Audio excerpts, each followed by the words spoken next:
This video is about embedded operating systems and it will be two parts. This is the part 1. First, we will overview operating systems as general because before starting to embedded operating system, we should first understand the purpose of an operating system in a computer system. And also we will see the Linux. Why Linux? Because it's one of the operating system, of course, besides the Android and also Mac operating system and Windows. Linux is the most widely used operating system for the embedded system. And so before starting the embedded part, we should see Linux as a general operating system. Then we will see the specific features of the embedded operating system will be followed by the embedded Linux, and next and the final part of this video, actually it will be in the part 2, the building tool for the embedded Linux. So let's start with the basic computer architecture we have seen in our hardware part. In all computer systems has CPU, storage, memory and I/O devices. And now, since we are talking about operating system and the software, actually all the operating systems and the programs are located in the storage. And when a program runs, it runs in the memory.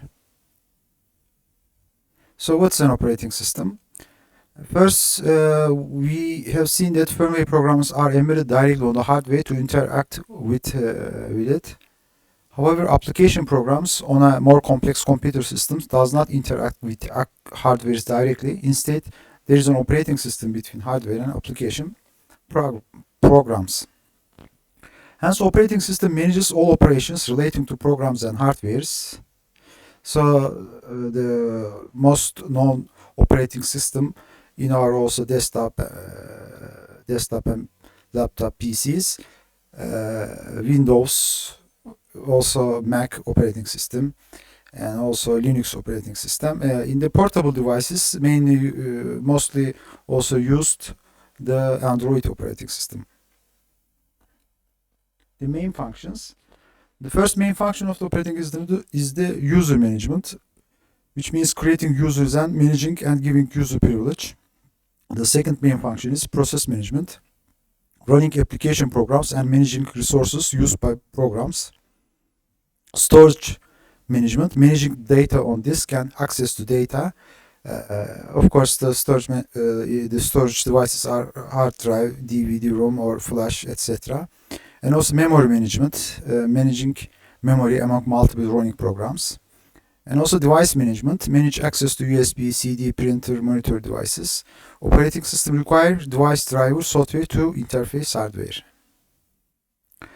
So at this moment we have to know the term which is process. So what's process? When a program runs, operating system loads the program on memory, then it's called process. So process means a running program in the memory.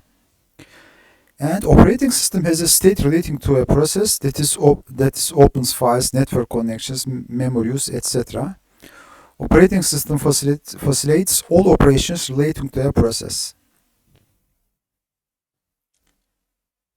Another important parameter of the operating system is the kernel. The kernel is the most important part of the operating system. It is primary interface between hardware and the process of a computer. It is responsible for the process, memory, device driver, file and network system of the management system. It determines the performance and stability of the system. So the purpose of the kernel. The main purpose of the kernel determines which process is the next process on the central process unit, CPU, when and how long. And also kernel monitors how much memory is being used to store what and where. And also kernel serves as an interpreter between the hardware and process, and also receives requests from service from the process via system calls. And here for the kernel there are two definitions. The first one is kernel space, which is an environment where the kernel and device drivers stay. Another one is user space, is an environment where the application programs and libraries stay. The application programs communicate with the kernel using a system call interface. So operating system structure, as we have seen, at the bottom there is hardware, and top of the hardware there is operating system specific device drivers, then operating system kernel, system call interface, and also libraries and APIs, network API, graphic API, etc. And at the top there is application program. Of course, operating system is consist of these four parts, and hardware and application programs are not the operating system part. And as we seen that the user space includes application program and libraries, and kernel space includes operating system specific device drivers, operating system kernel, and system call interface. Actually, system call interface is a call service between kernel and the upper layers. Another important parameter for the operating system is the file system. File system is the part of the operating system which is responsible for file management. It provides a mechanism to store the data and access to the file contents, including data and programs. And also under the file system there is file structure definition. A file structure needs to be predefined format in such a way that an operating system understands. Well-known Windows file systems, NTFS, FAT, exFAT, etc. For Linux, the file systems are X, X2, X3, X4, and etc. So now let's start the Linux operating system. Again, Linux is used for the desktop computers, for mainframes, and etc. And also they are used for the small, tiny embedded systems. So now we are going to talk about a general Linux operating system.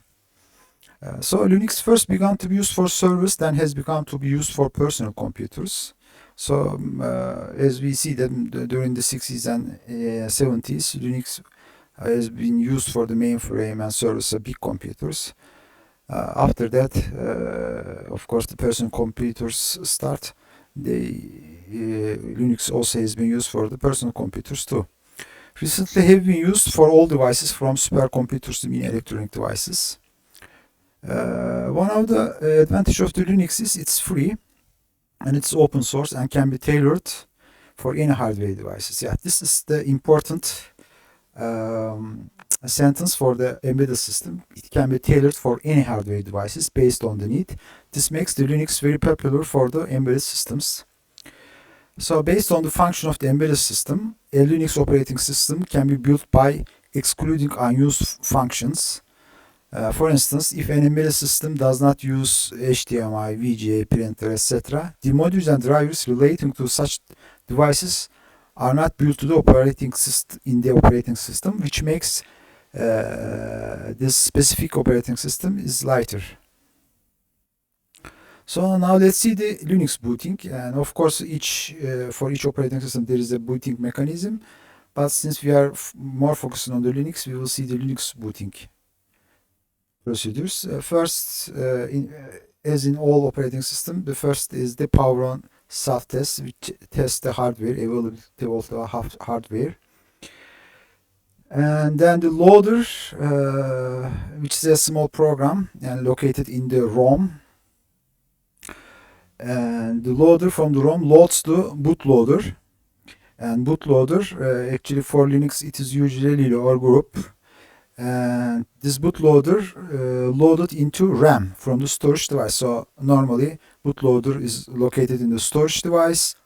The first loader is located in the ROM, and the loader in the ROM loads the bootloader from storage into the memory. Then the bootloader decompressed and loads the kernel. The kernel will load the kernel module first, then detect hardware, floppy drive and hard disk, network adapters, etc. and verify hardware configuration, and then scan and load the device drivers. Then the kernel will mount the root file system and system files. We will see what is root file system. Next, the kernel will start the system initialization process in it. This is also important system.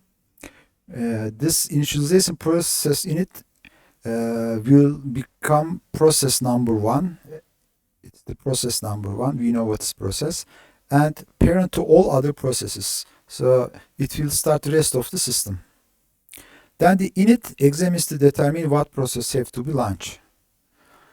Then Linux will allow to login. This is the Linux booting procedure. So what is root file system, RFS? Root file system is the root of loading other files. So other file systems. So each operating system has a file system, and the root file system, purpose of the root file system is loading the file systems in the operating system. It contains the file necessary for the system to boot and mount other file system. All the files necessary to start a Linux system can be the root file system. When Linux starts up, the first thing that must be mounted is the root file system. Hence, the contents of the root file system must be adequate to boot, restore, recover, and or repair the system. Linux distribution. So for those who are not very familiar with the Linux, possibly have heard about Ubuntu, Red Hat, and also Debian, etc. These are also Linux. However, they are different Linux distributions. So what's Linux distribution? A Linux distribution is the customized version of the Linux. Yeah, that word is important. Customized version of the Linux. All Linux distribution with less or more customization use the same Linux kernel. So more or less they all use the same Linux kernel. Hence, no matter which Linux distribution you use, you will get all features and functions of the standard Linux across all distributions. Usually, distributions are designed for a specific purpose or to provide an environment to perform particular functions. The major differences between various Linux distributions is their target audience and system. So, I think we have noticed that when we are talking about the embedded system and embedded operating system and embedded Linux, actually we are talking about some tailored, some specific Linux distribution we need for our embedded systems. For example, some distributions are customized for desktop systems, some distributions are customized for server system, and some distributions are customized for old machines, and some distributions are for embedded system. So there are available Linux distribution for embedded system, and we can use them. On the other hand, we can also customize and we can generate our own Linux distribution for our embedded device, and we will see how it will be performed. Some distributions are maintained by community of volunteers, while others are maintained and supported by commercial vendor. Although the Linux is a free software, also there are some commercial devices, and they include the Linux, and they are maintained and supported by the commercial vendor. So most popular Linux distributions are Debian, Gentoo, Ubuntu, Linux Mint, Red Hat, CentOS, Fedora, Kali Linux. Of course, there are much more.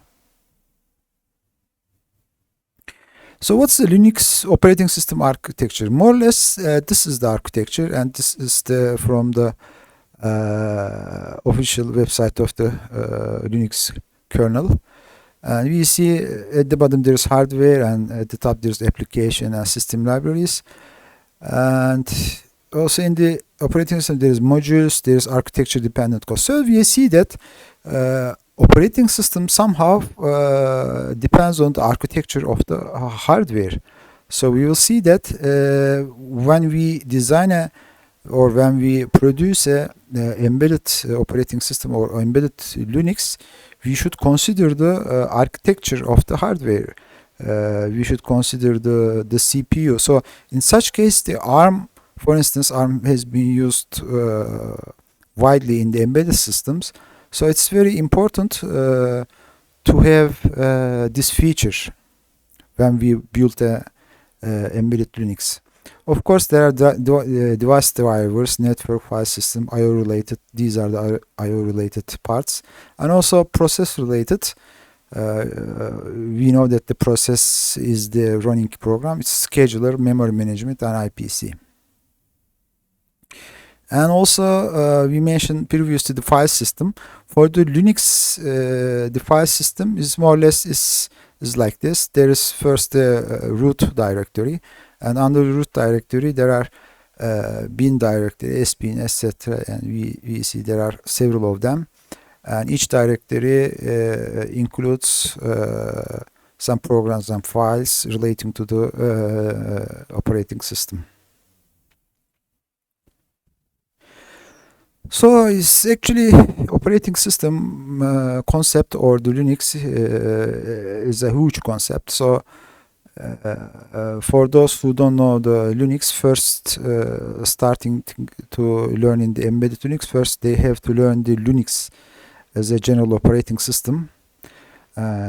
So yeah, first you need to learn the Linux in order to understand embedded Linux. And you can start to learn it by starting first with Linux commands and file structure, and then you can install a Linux distribution operating system into your personal computer having Windows or Mac OS by using virtual machine. So once you watch and follow some very good videos on the web about the Linux operating system, and when you get familiar with the Linux commands and file structure and everything, then of course you can do some practice by installing your own Linux, and you can download a free Linux distribution, any of them, into your personal computer. So actually mainly basically, since Linux is an operating system, it's like Windows. It can be installed in a PC without an operating system. But on the other hand, for those who don't know the Linux and don't have experience with the Linux, possibly they have Windows operating system or Mac operating system.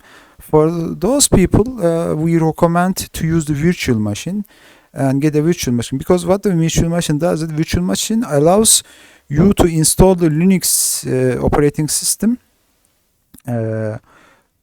into your existing operating system, so that you can switch on the virtual machine and you can start to work on the Linux as you are working in a pure Linux system.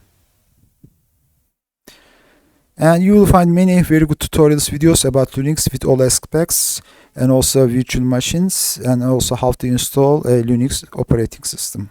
So we recommend to find good tutorials on the web. Okay, this is the end of the part 1, and in the embedded operating system part 2 we will see embedded operating system, embedded Linux, and also how to make an embedded Linux.